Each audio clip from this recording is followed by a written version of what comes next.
Welcome to the 34th Annual Des Moines Branch NAACP Freedom Fund Banquet.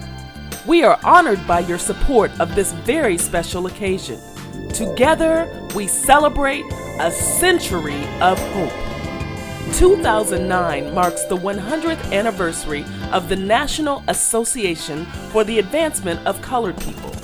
Des Moines Branch also proudly commemorates its 94th year of championing civil rights.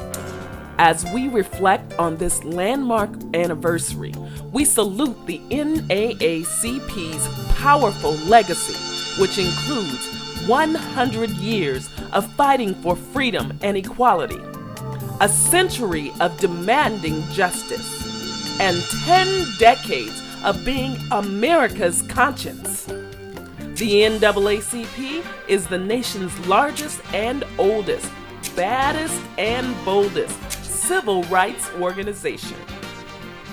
Today, we celebrate a century of hope. We sincerely thank the sponsors of the 34th Annual Des Moines Branch Freedom Fund Banquet. Leading the way is our presenting sponsor, Iowa Health System.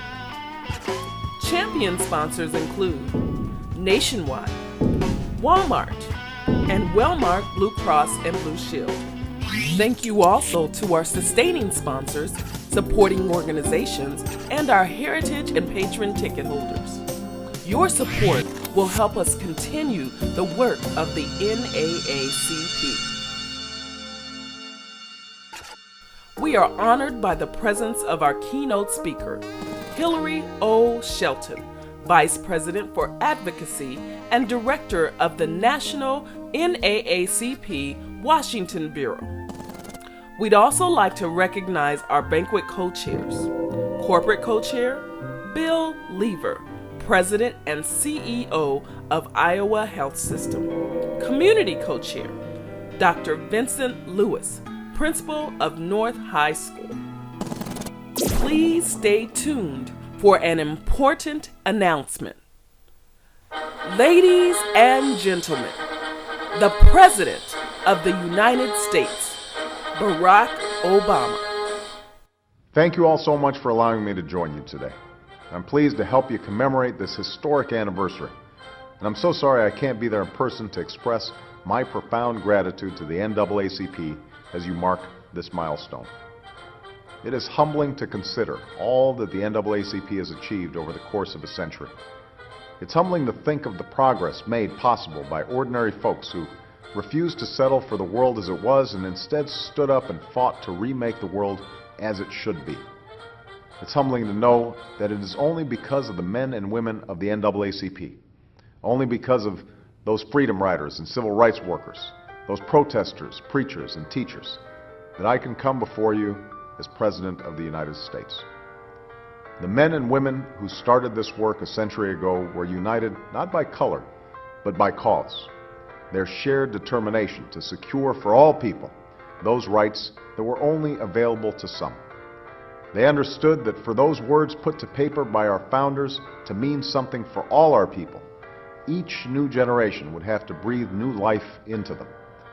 For 100 years, that has been the mission at the heart of this organization's work, from integrating our schools and armed forces, to passing the Voting Rights and Civil Rights Acts, to fighting poverty and despair and working to lift up our communities. It's a responsibility each of us still bears today. For this moment of challenge for our nation, at the dawn of this organization's next century, we know that our work is nowhere near finished. We know that there are children to teach and jobs to create and cities to rebuild. There's still gaps to be closed and wrongs to be righted, and injustices that linger on from the last century to our own. Thurgood Marshall once said, "In recognizing the humanity of our fellow beings, we pay ourselves the highest tribute."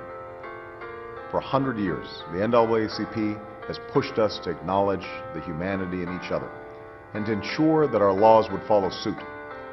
You've inspired us to strive for that mountaintop, even when the climb seems steep. And for that, I honor you, I congratulate you, and I wish you another century of accomplishment as extraordinary as your first. Thank you so much. Thank you for joining us in celebrating a century of hope.